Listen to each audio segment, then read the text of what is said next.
Welcome once again to this latest podcast here on Car and Bike, where we're discussing the latest Royal Enfield in town, the Guerilla 450. Preetham is here with us. He's ridden the motorcycle in Barcelona, Spain, and we are getting a lot of questions from our viewers, Preetham, about the motorcycle. So are you ready to answer all of them? Yes, we'll try to answer all of it, whatever the questions But are. before we go to the questions, I would like to know from you, how have your first impressions been about the Guerilla?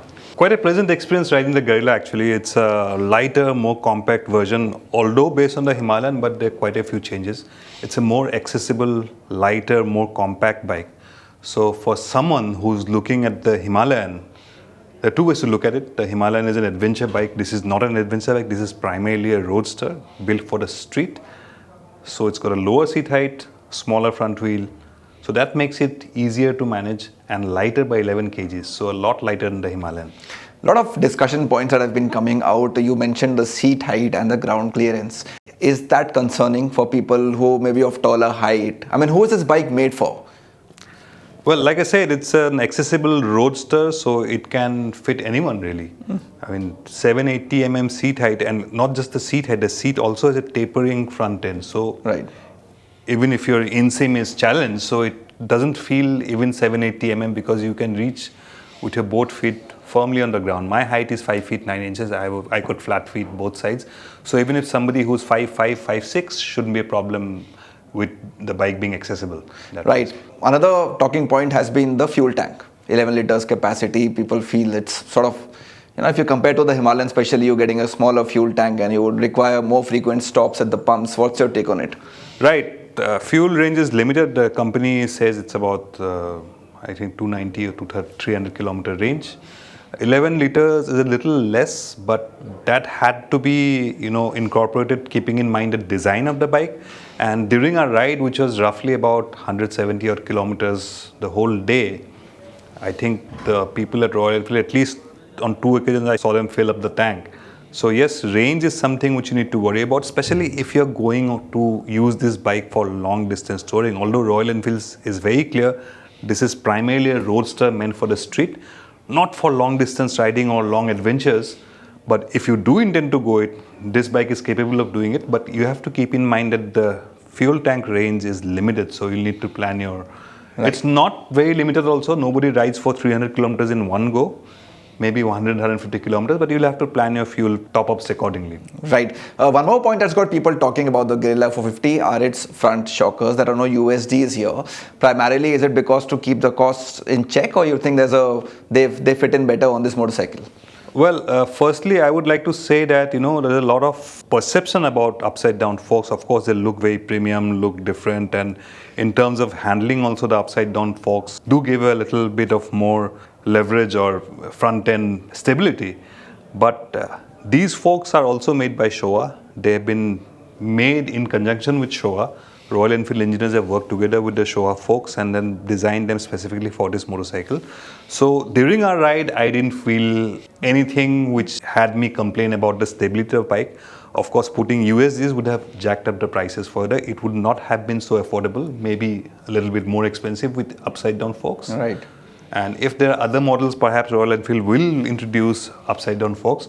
For now, at that price, I think it's a good setup, the fork setup that you get. I don't think anybody needs to worry about it. Right. So one more thing that's got people talking about the Guerilla 450 are its color options. Of course, you get different trims in different colors. But what's your sense of how they've come out, Preetham? Because some people are loving them and some people are just not liking them. That's the case. Looks are subjective. Colors, more specifically, are very subjective. So opinions will be divided. So, you perhaps will like one color, maybe I will gravitate towards another color. So it's subjective. So my personal favorite is the Brava Blue. I think it looks very nice on the Guerilla 450. Even the base, the smoke gray variant, that also looks quite nice to me. It's very neat and tidy sort of thing, but you don't get the TFT dash on that version or any other navigation.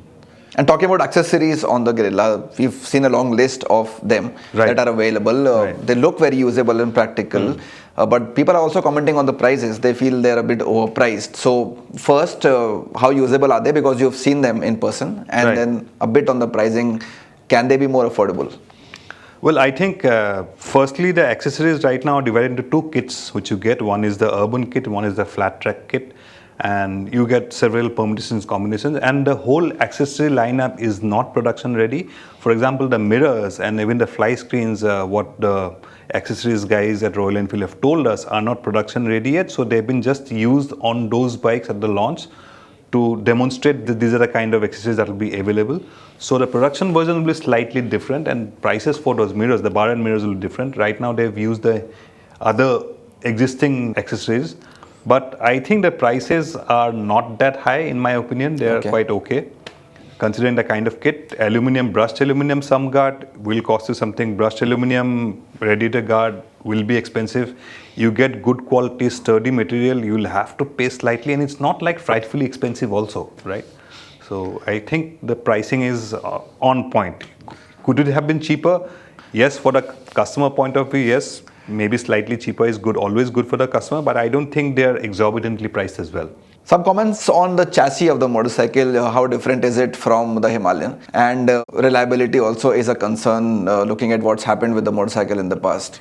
Yeah, reliability, about those reports about a few aftermarket guards been installed on the existing Himalayan and failing is a whole entirely new different topic in itself, because there are a lot of issues involved with it. Aftermarket parts which are not homologated for the bike should not be used, because the quality of the bolts which are used to tighten onto the chassis are different.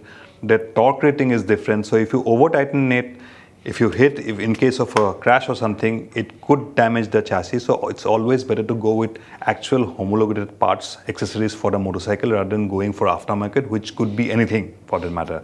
The chassis basic structure is more or less similar to the Himalayan, but there are notable changes. The headstock is different. The rake, as a result of the smaller 17-inch front wheel, the rake has sharpened a bit, so geometry has changed. And even the subframe design has changed a little bit. Although if you look at it, it looks more or less similar to the Himalayan, but yes, there are differences in the chassis. It's not identical Himalayan chassis. There are differences in the design of the chassis. All right, and looking at the prices and of course the body style, who are the main rivals that the Guerilla is competing against? The Guerilla actually manages to stand apart if you consider all the rivals, because it's a completely different kind of a roadster in that price bracket or in that segment. To my mind, the immediate rival would be the Triumph Speed 400, to some extent maybe even the Scrambler 400X, although this is not a Scrambler. It has got less suspension travel. Royal Enfield also insists that it's a roadster, not a Scrambler, although it's got block pattern tires. So in that price bracket, you have the Speed 400, you have the Harley Davidson X440, you have the Maverick 440. So those are the primary rivals in that price bracket. Right, and before we let you go, can you give us a sneak peek of what next to expect from Royal Enfield, festive season coming up, anything else that we can see coming this year or early next year? Yeah, there are a lot of plans. We don't know which will be launched and when, but there's a Scrambler 650 coming soon, and a Classic 650 is also in the making. A Bullet 650 is also in the making. Big thing to look out for will be the Motoverse, Royal Enfield's festival towards the end of the year, which is held every year in Goa. Yeah. So there'll be a lot of new motorcycles which will be showcased there. And before that, perhaps one or two first rides we'll get to know as and when. We don't know for sure which one, but from the 650 Twins platform, at least 2 models are expected this year. Thank you so much for that, Preetham. That was our discussion on the new Royal Enfield Guerrilla 450. If you liked what you saw today, please like this video and drop a comment as well. If you still haven't subscribed to Car and Bike, please do it right now. Thank you for watching.